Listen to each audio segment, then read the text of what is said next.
बिस्मिल्लाहिर्रहमानिर्रहीम। जो दोस्त मुश्किल वक्त में काम ना आए उससे बचो, क्योंकि वो तुम्हारा सबसे बड़ा दुश्मन है। बेशक अवाम का फ़र्ज़ है कि ईमान और इस्लाम लाकर अपनी इबादत और रोज़गार में मशगूल रहें और इल्म दीनी को उलमाए के लिए छोड़कर उनके हवाले करें। नफ्स वो भूखा कुत्ता है जो इंसान से गलत काम करवाने के लिए उस वक्त तक भौंकता रहता है जब तक वो गलत काम करवा न ले, और जब इंसान वो काम कर लेता है तो ये कुत्ता सो जाता है, क्योंकि सोने से पहले ज़मीर को जगा जाता है। इमाम गज़ाली। वो दावत सबसे बदतर है जिसमें अमीर बुलाए जाएं और मिस्कीन ना बुलाए जाएं। इमाम गज़ाली।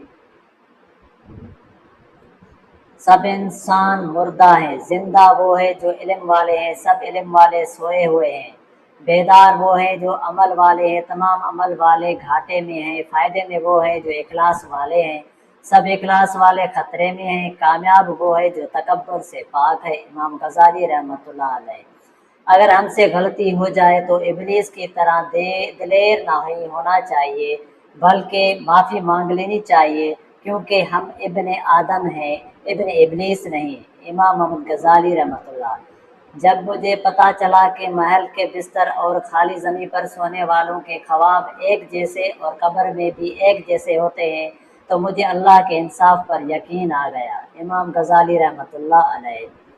एक जगह ऐसी है जो शहवत की आग को तेज कर देती है, और वो ऐसे समाया मजलिस जहाँ मर्दों के साथ औरतें भी मौजूद हों और हाज़रीन मजलिस जो उन जवान और अहले गफलत हो, और ऐसी मजलिस हराम है। इमाम गज़ाली।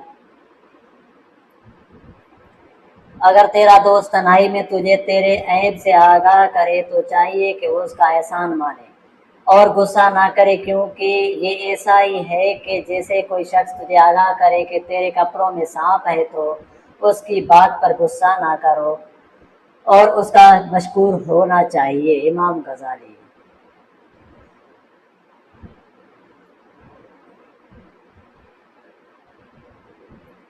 जितने सद्दे जवानी में करने हैं कर लो, क्योंकि मैंने बुढ़ापे में अक्सर लोगों को बिना सज्जे की नमाज पढ़ते देखा है। वही शख्स ज़बान के शर से निजात पाता है जो उसे शरीयत के लगाम के ज़रिए तो काबू करता है, और उसे उसी बात के लिए इस्तेमाल करता है जो उसे दुनिया और आखिरत में नफ़ा दे। इमाम गज़ाली अलैहि रहमतुल्लाह। दुनिया का तलबगार समंदर का पानी पीने वाले की तरह के जिस कदर पीता है, प्यास और लगती है। किसी की पहचान इल्म से नहीं होती बल्कि अदब से होती है, क्योंकि इल्म तो इब्लीस के पास भी था लेकिन वो अदब से महरूम था। इमाम गज़ाली रहमतुल्लाह अलैह फरमाते हैं, 3 औरतों से हमेशा दूर रहो, तुम्हें कंगाल कर देगी। नंबर 1 झूठी औरत जो हमेशा तुम्हें धोखे में रखेगी। नंबर 2 वकील औरत जो अपने थोड़े से नफ़े के लिए तुम्हारा बहुत सा नुकसान कर देगी। 3 बदअमल औरत जो तुम्हें एक नवाले पर बेच डालेगी। इमाम गज़ाली रहमतुल्लाह अलैह। मेरे चैनल को सब्सक्राइब करें और लाइक करें।